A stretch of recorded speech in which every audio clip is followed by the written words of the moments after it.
नाज़रीन आदाब, आप देख रहे हैं न्यूज़ 18 उर्दू। न्यूज़ 18 उर्दू के सोशल मीडिया पेज पर आपको लेकर फिर हाजिर हुए हैं।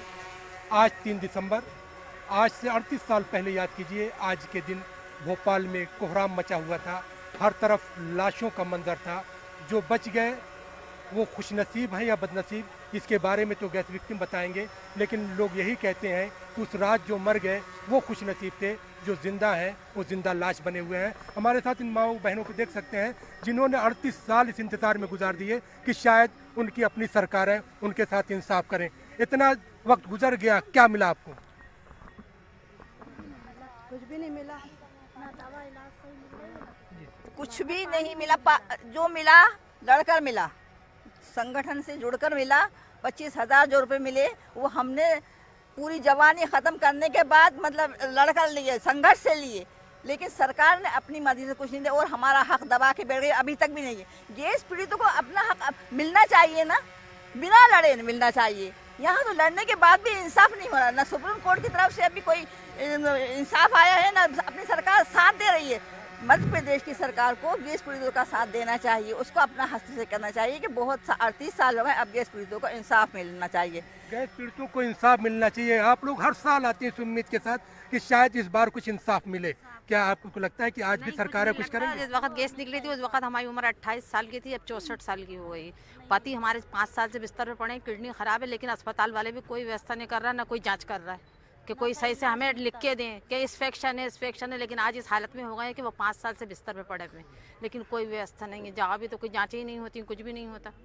कुछ लोग तो बिस्तर पर पड़े हैं, कुछ लोग ऐसे भी हैं जिनका जो सहारा तो दुनिया से जा चुका है। अब सवाल है कि ऐसे जिनका सहारा दुनिया से जा चुका है, उनका जो है पोलन पाचन जो है, उनकी जो परवरिश उन बच्चों की कैसी होगी, उनका जो है ख्याल कौन रखेगा? आपकी ज़िंदगी कैसे गुजर रही है? हमारी जिंदगी बहुत बेहतर गुजरती थी, अब वो बेहतर जिंदगी नहीं गुजर रही है। हम लगातार अब बीमार भी रहते हैं, तबीयत खराब रहती है। मेरा 6 साल का बेटे की मौत हो गई, मेरी 22-23 साल की उम्र थी, और मेरी सास की भी मौत हो गई। मेरे मिस्टर बीमार रहते थे, उन्होंने यूनियन कार्बाइड में काम करा था, लगातार बीमार रहते थे, ऐसे फूल गए थे। डॉक्टरों ने सही तवज्जो नहीं दी, ना कैटेगरी दी किसी को, क्योंकि वो कहते थे कैटेगरी बनाने का भाई MIC है, गैस पीड़ित है, मरे के बच्चे लोग हैं, तो कहना नहीं, हमें ऊपर से मना किया गया, हम कैटेगरी नहीं बनाएंगे। बस मना किया गया। इस तरह की बातें क्यों आ रही हैं? हाँ जी, मेरी उम्र तो 26 साल की थी उस टाइम जब गैस निकला था। 5 बच्चे थे, 4 बेटियां 1 बेटा। इस गैस के अंदर मेरे शोहर का भी इंतकाल हुआ है। हम ये चाहते हैं कि गैस पीड़ितों को इंसाफ मिले। ये कैसा अपना हिंदुस्तान है, कहने को तो कहते हैं सोने की चिड़िया है, ये कैसी सोने की चिड़िया है जो गरीबों का हक, जिसका हक है गैस पीड़ितों का, उनको दिया नहीं जाता।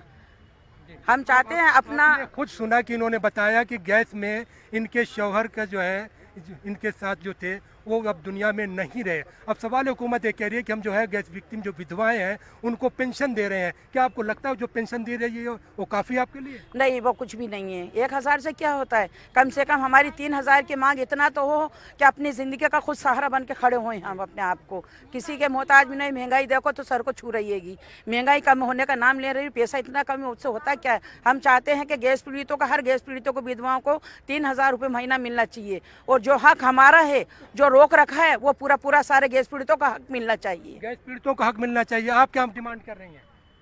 सर, मरने वालों को 10 लाख दिया है, जिंदे वाले तो गए बीते हो गए हैं।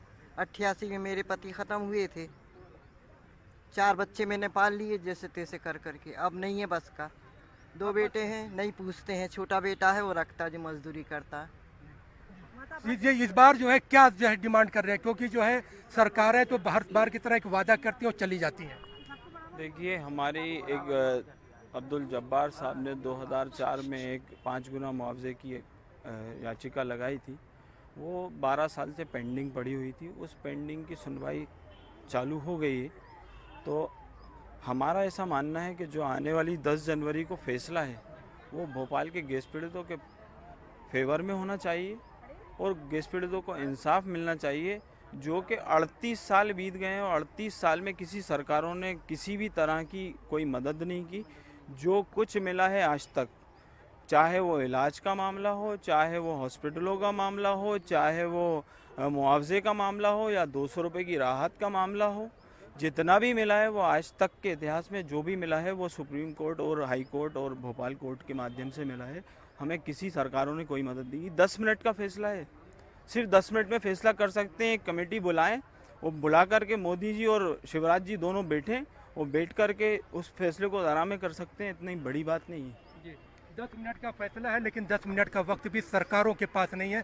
आज भी सरकार के जो जिम्मेदार आए उन्होंने श्रद्धांजलि दी और यहाँ से चले गए। अब सवाल ये कि हर बार आप लोग आते हैं, एक श्रद्धांजलि दी जाती है, और मुझे तो ये लगता है कि आप लोगों की आंखों में इतने आंसू भी नहीं बचे हैं कि अपने लोगों के गम में उसे बहा सकें। सही बात है साहब। में चांद मियाँ थे मेरे पति, उनका इंतकाल हो चुका है।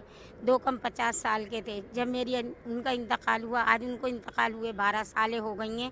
मैंने आँचीका लगाई थी, 2 बेटियाँ मेरी, एक तो पहले ही पेट में ख़त्म हो गई थी, उसका मुआवजा मैंने आँचीका लगाई थी, अभी तक उसका केस नहीं सुलझा। उसके बाद दूसरी बेटी भी हुई, वो भी ख़त्म हो गई।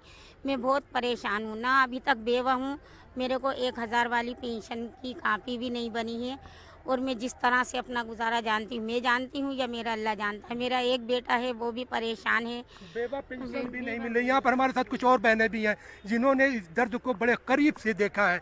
आज 38 साल सिर्फ इंतज़ार और वादा मिला। हम तो बस यही चाहते हैं। हम तो बहुत छोटे थे, 5th क्लास में थे जब अपन को तो ये भी नहीं मालूम था क्या है क्या नहीं। जब पता चला पूरी जनता कैसे भग रही थी, और यहाँ गैस निकली थी, आप वहाँ देखो वहाँ क्या नज़ारा था हैं। हम यही चाहते हैं, और कोई प्रेग्नेंट भी थी उस समय। मैं बस ये चाहती हूँ हम लोगों को हक मिले, ताकि हम अपने बच्चों को, जो अपंग पैदा हुए हैं बच्चे, उनको है ना उनका इलाज करा सके, क्योंकि उनका तो इलाज होता ही नहीं है, वो ऐसे ही रहते उसी की वजह से। वो बस मैं यही चाहती हूँ कि पूरे लोगों को, जितने भी गैस कांड हैं, सभी को उनका हक मिलना चाहिए। जितने भी गैस पीड़ित हैं उनका हक मिले। हम भी यही चाहते हैं। और जो पेंशन मिलती है उनको भी फॉर्म सही से नहीं भराते। वो लोग कह देते हैं कि अभी नहीं भराएंगे फॉर्म, बाद में भराएंगे। पर हम ये चाहते हैं जिनको पेंशन मिलती है उनको भी सब सही तरीके से पेंशन दे सरकार। और सरकार टैक्स पे टैक्स लगाई जा रही, महंगाई करे जा रही। गरीब खाएगा क्या बेचारा? जब उसको रहने के लिए सही से छत नहीं मिल पा रही, खाने के लिए कुछ नहीं मिल पा रहा, तो उसको थोड़ा सा सब चीज़ की व्यवस्था होनी चाहिए। ये गैस पीड़ित ये चाहते हैं कि योजनाबद्ध तरीके से सरकार काम करे ताकि इनको इनका अधिकार मिल सके। सर हम तो ये चाहते हैं कि रोज़गार के लिए सरकार को कभी हम लोगों को पीछे नहीं रखना चाहिए। अब पढ़े लिखे हम लोग एजुकेट लोग हैं, लेकिन कह रही है सरकार कि हम रोज़गार दे रहे हैं, नौकरियां दे रहे हैं, भर्तियां निकाल रहे हैं, लेकिन ये सब काफ़ी नहीं है। उसमें बहुत सारे डॉक्यूमेंट्स, बहुत सारी ऐसी चीज़ें रखी गई हैं कि हमारे होने के बाद भी हम जॉब नहीं कर सक रहे हैं। तो ये तो गलत चीज़ है ना भाई। आरक्षण दीजिए आप, जैसे और चीज़ों पे आपने आरक्षण दे के रखा है, ऐसे हम लोग को भी आरक्षण दीजिए, हम लोग को भी रोज़गार दीजिए। हमें भी नौकरियाँ चाहिए, हमारे बाल बच्चों को भी ज़रूरी है हर चीज़। मैं यहाँ पे जो है न्यूज़ 18 उर्दू के जो सामीन है, जो नाजरीन है, जो दर्शक, उन्हें बता दूं कि गैस विक्टिम में चाहते हैं कि अगर रोज़गार दिया जाए तो उनके लिए कैटेगरी बनाई जाए कि उनको घटी हुई क्षमता के अनुसार रोज़गार के अवसर प्रदान किए जाए। और यहाँ पे मैं अजय से कहूँगा उसको देखा है कि जितनी बड़ी संख्या ये जो महिलाएं यहाँ पर बैठी हैं, इसमें कोई ऐसा घर नहीं है जिसके घर का चिराग यहाँ पर गैस की वजह से न बुझा हो। तो ये तमाम लोग इस चाहते हैं कि अगर 38 साल हो गए हैं तो अब हुकूमतें बेदार हों, संजीदा हों, अब इनको जो है ज़्यादा इंतज़ार ना करना पड़े, बल्कि इनको हक मिल जाए। और ये चाहते हैं कि 10 जनवरी को सुप्रीम कोर्ट में जो पिटीशन पर सुनवाई होनी है उस पर सरकार गंभीर हो और वहां पर अदालत के सामने सही आंकड़े, साक्ष्य प्रस्तुत किए जाएं ताकि गैस पीड़ितों को उनका हक मिल सके। नाज़रीन, आज के इस प्रोग्राम में इतना ही। कल फिर किसी और टॉपिक के साथ आपकी खिदमत में हाजिर होंगे। तब तक के लिए टीम के साथ मैं ताब आलम, दीजिए इजाज़त। खुदा हाफिज़।